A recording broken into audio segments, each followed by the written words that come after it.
सभापति महोदय, आज हम इस श्वेत पत्र पे चर्चा करने के लिए यहाँ पे शामिल हुए हैं। और सर, ये सरकार इवेंट मैनेजमेंट में माहिर है और इवेंट मैनेजमेंट का एक उदाहरण आज हमें देखने को मिला, क्योंकि ये श्वेत पत्र एक श्वेत पत्र नहीं है, एक इलेक्शन स्टंट है, एक चुनावी एक ड्रामा है। ये अपने सरकार के जितने भी विफलताएं हैं उसको छुपाने का ये बहुत एक प्रयत्न है, एक साजिश है। लेकिन लोग इस साजिश में पड़ने नहीं वाले। लोग आपके श्वेत पत्र पे विश्वास नहीं करते, शायद आप ही के दल के सदस्य विश्वास नहीं करते, इसलिए आज कोरम भी नहीं था, लोग बाहर चले गए, क्योंकि ये बातें ना सिद्ध हुई है ना प्रमाणित हुई है। और बार बार ये 10 साल से ये बार बार लोगों के सामने ये अपने झूठे अफवाह लेके जाते हैं। लेकिन उसके पश्चात भी भ्रष्टाचार पे ये बहुत इन्होंने अपनी बात रखी और बहुत हम पे आरोप भी लगाए।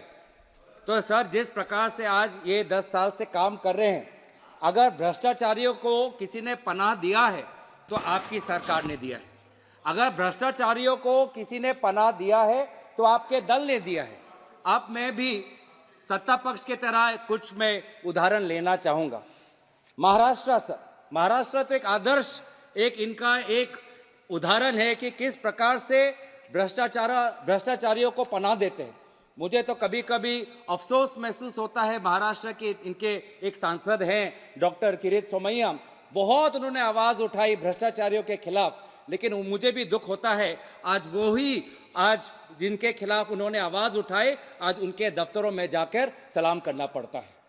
सर, एक महाराष्ट्र के एक नेता हैं जो पहले शिवसेना और कांग्रेस के थे, उन पे 300 करोड़ का मनी लॉन्ड्रिंग का चार्ज लगा था। इन्फोर्समेंट डायरेक्टरेट ने उन पे मनी लॉन्ड्रिंग का केस लगाया था अविघ्न ग्रुप को लेके। लेकिन वे व्यक्ति जब वो अपने दल को भाजपा के साथ 2019 में शामिल किए तो वही का वही ईडी का फाइल बंद।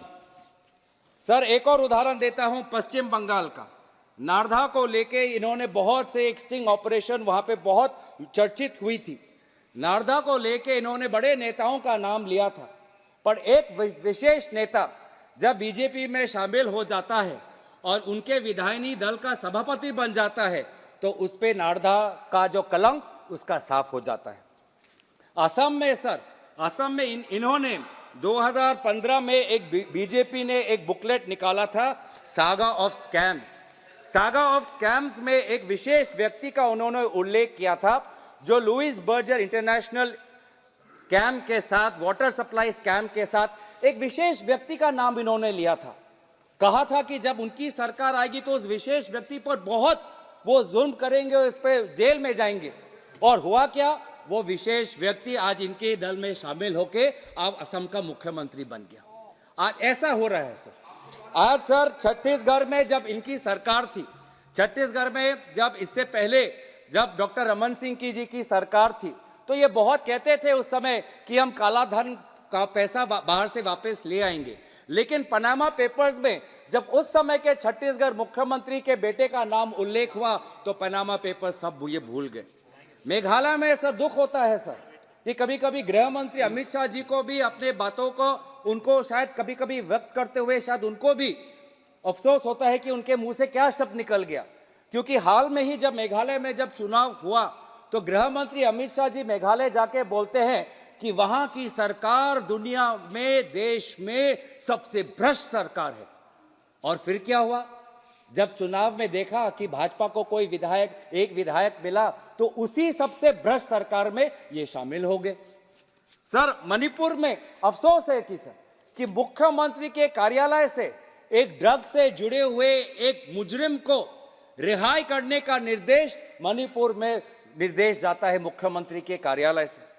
कर्नाटक में सर इनकी 40% की सरकार थी। कर्नाटक के जो प्रजा थी जागरूक हुई और सरकार को उखाड़ फेंका। बार बार ये विभिन्न जो यूपीए के टाइम में सीएजी रिपोर्ट के आधार पे जो कुछ अलग अलग अफवाहें निकलती थी उस पर ये बात बहुत आपत्ति जताते हैं। लेकिन मैं ये पूछना चाहता हूं कि कुछ महीने पहले सीएजी ने एक रिपोर्ट निकाला था कि द्वारका एक्सप्रेसवे को लेके बहुत वहां पे कॉस्ट ओवररन हुआ। तब तो सीएजी रिपोर्ट पर आपने कोई एक्शन नहीं लिया। रिपोर्ट में आया, एक दूसरे रिपोर्ट में सर आयुष्मान भारत को लेकर कि किस प्रकार का आज भ्रष्टाचार आयुष्मान भारत में हो रहा है सर। आयुष्मान भारत में ऑडिट में लिखा गया कि लगभग 7.5 lakh beneficiaries have been registered with the same mobile number और कोई इन्वेस्टिगेशन नहीं। 7.5 lakh people have been registered with the same mobile number और ये सरकार सो रही है। वही रिपोर्ट में लिखा है कि लगभग 88,000 लगभग 90,000 लोग जो मर चुके हैं उनके नाम पर क्लेम जा रहा है और उस पर कोई कार्रवाई नहीं। ये लोग सो रहे हैं सर। और भी मैं उसके उदाहरण देना चाहता हूं सर, किस प्रकार का इनका वॉशिंग मशीन काम करता है। मैं नाम नहीं लेना चाहूंगा कि सर अगेन दोबारा महाराष्ट्र में आता हूं।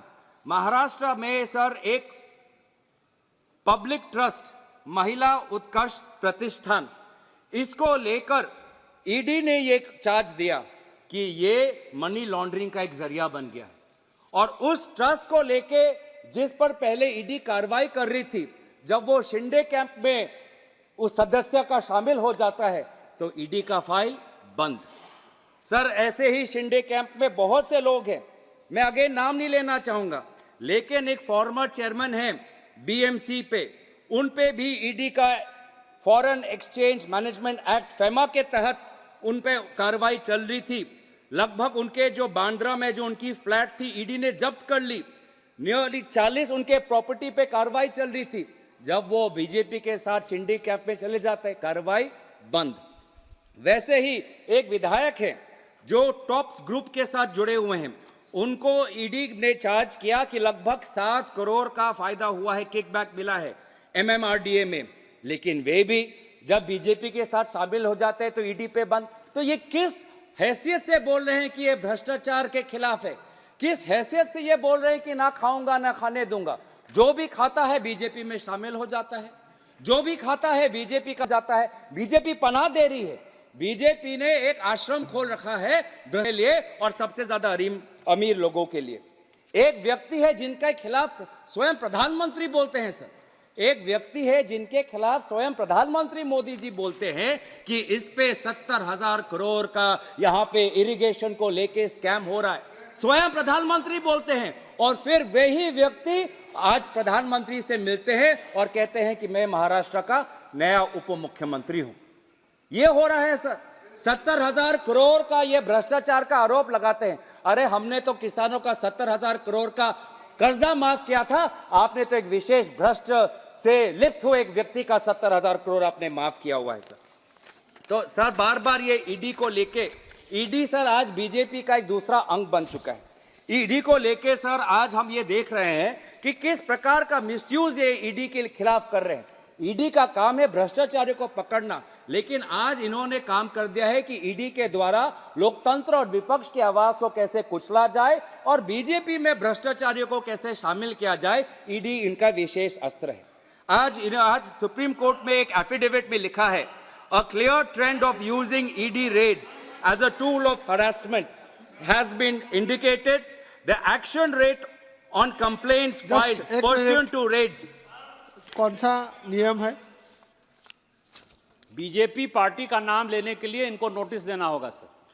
ये सभापति महोदय, मेरी सरकार के ऊपर जो बोलना है बोलते रहे, ये पार्टी को ऊपर नहीं बोल सकते सर।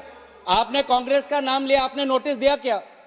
आपने नहीं दिया ना, बैठ जाइए, बैठ जाइए। आपने खुद नहीं किया, नहीं किया, आपकी गलती है। नियम खुद पालन करिए, फिर नियम सिखाइए। आपने नहीं किया, वो आपकी गलती है। सर, धन्यवाद सभापति महोदय। आगे बढ़ता हूं। आज एक clear trend of using ED raids as a tool of harassment has been found. What is the action rate on raids in 2005 to 14 was 93%. Now the action rate on raids has reduced to 29%. मतलब ये सारे raids जो कर रही है ED सारे से ज्यादा politically motivated. Only 23 convictions under the PMLA Act have been secured. Even the number of cases registered by the ED under the PMLA have risen exponentially. 2013 में 209 और 2021 में 1180, लेकिन कन्विक्शन इतना कम क्यों? क्योंकि ये सारे रेड्स पॉलिटिकली मोटिवेटेड। इस ईडी पे खुद अब सुप्रीम कोर्ट टिप्पणी दे रही है। सुप्रीम कोर्ट क्या कहती है? अगस्त 23, 2023 को the court stated that ED can not act as a law unto itself. अक्टूबर 4, 2023 ईडी सुप्रीम कोर्ट ईडी पे क्या कहती है? The probe agency can not be vindictive and must be seen to act with highest degree of fairness. Sir ये मैं नहीं कर रहा, कोर्ट कह रही है ईडी पे, और ये बोलते हैं कि ये भ्रष्टाचारी के खिलाफ है। सर ये अगर ईडी का काम करते, ईडी को काम करने देते, तो जो भी लोग आज विदेश में फरार हो चुके उनको आज ये पकड़ते। सर विदेश में लगभग ऐसे 31 लोग हैं सर, 31 ऐसे लोग हैं जिन्हें 40,000 का कर्ज, 40,000 का कर्ज है, आज उनको ईडी पकड़ नहीं रही। उसमें से कौन है? उसमें से पहले हैं हमारे नीरव मोदी जी। नीरव मोदी जी पे नीरव मोदी 12,000 करोड़ का फ्रॉड है, उनको ईडी नहीं पकड़ रही। विजय माल्या पर 9,000 का उन पर फ्रॉड है, उनको नहीं पकड़ रही। मेहुल भाई तो आपके के करीब है, मेहुल भाई पे भी आज 12,000 का ये उन पे भी फ्रॉड है। जतिन मेहता विंसम डायमंड हीरे के, वित्त मंत्री ने हीरा का उल्लेख किया था, तो एक विंसम हीरा है। एक सर बोलने दीजिए, मेरे पास पार्टी का समय है सर। जतिन मेहता जो विंसन डायमंड्स हैं, 7,000 करोड़ ऊपर कर्ज है, फ्रॉड है, नहीं पकड़ते। ललित मोदी 125 करोड़ का आज उन पे फ्रॉड है, नहीं पकड़ते। स्टर्लिन बायोटेक के चेतन संदेशारा, नितिन संदेशारा 5,000 करोड़ का फ्रॉड है, नहीं पकड़ते। आशीष जोबान पुतरा एबीसी कॉर्डस्पिन के मालिक हैं, 770 करोड़ का उन पे फ्रॉड है, नहीं पकड़ते। डायमंड ट्रेडर रितेश जैन, समाप्त कीजिए सर, बोलने दीजिए सर। आज इन्होंने जो काला वाइट श्वेत पेपर निकाला है, उसके खिलाफ जो हमने काला पेपर निकाला है, उसके थोड़ा विवरण करने दीजिए। सत्ता पक्ष को डरने की जरूरत नहीं है। नीलेश परीख गणेश ज्वेलरी 2022 करोड़ पर का फ्रॉड है, उसको आज नहीं पकड़ते। तो ये है बीजेपी सर। जितने भी अमीर है जिन्होंने भ्रष्टाचारी किया हुआ है, जाओ विदेश जाओ। अगर मोदी जी इतने बड़े विश्वगुरु हैं, आज मोदी जी अगर इतने बड़े दुनिया में उनकी ताकत है, तो ये विदेश में छुपे हुए लोगों को वापस क्यों नहीं लाते? इन वापस क्यों नहीं ला सकते? सर मुझे और 5 मिनट दीजिए। 5 मिनट नहीं होगा सर, आप क्यों कैसे आवाज बंद? हमारे पार्टी का समय है, आप हमारे पार्टी पे हम पे छोड़ दीजिए सर। अगर मोदी जी इतने बड़े विश्वगुरु हैं, तो ये जो बाहर जो लोग हैं जिन्होंने 40,000 करोड़ लूटा हुआ है, उसको क्यों नहीं ला सकते? अडानी को लेकर सर अब मैं बोल दूंगा, मुझे 5 मिनट दीजिए। आज मेरे पास पार्टी का टाइम है सर, मेरे पार्टी का टाइम है सर। अभी तक हमारे पहले स्पीकर ने 20-25 मिनट लिया।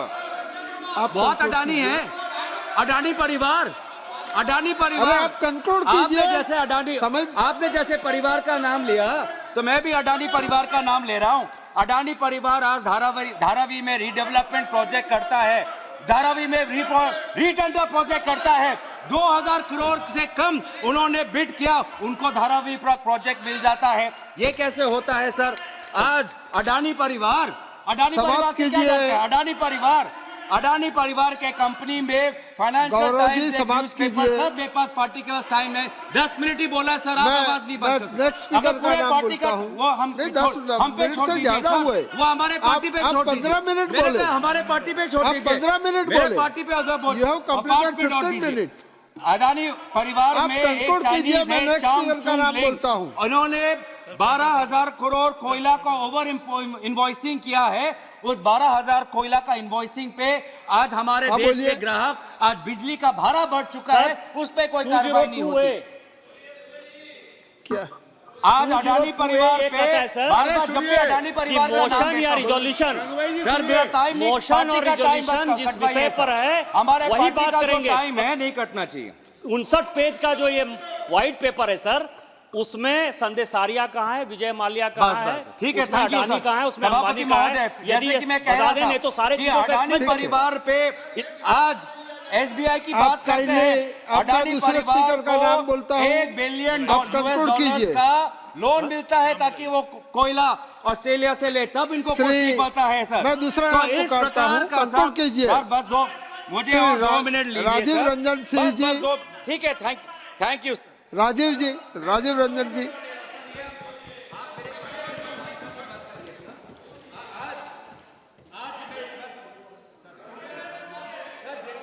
समाप्त कीजिए। तो ठीक है सर, जितने भी conclude it. Thank you sir. In conclusion मैं ये बोलना चाहता हूं अर्थव्यवस्था की ये बात करते हैं, इनके ही सरकार के दौरान जो अर्थशास्त्री काम करते थे उनका क्या कहना है, बस मैं उनके एक एक लाइन बोल के मैं अपनी बात खत्म समाप्त करता कीजिए हूं। बात खत्म ही कर रहा हूं। 5 व्यक्तियों का नाम लूंगा। उर्जित पटेल, आरबीआई का गवर्नर, उन्होंने आज अपने पद से इस्तीफा दिया। पहली बार ऐसा हुआ कि आरबीआई गवर्नर, क्योंकि इनके सरकार के इलेक्टोरल बॉन्ड के स्कीम के खिलाफ थे, आज आरबीआई गवर्नर उर्जित पटेल को इस्तीफा देना पड़ा। सुभाष गर्ग जो फॉर्मर किताब, चलो क्या हो रहा है सर? राजीव रंजन जी अब बोलिए। सभापति महोदय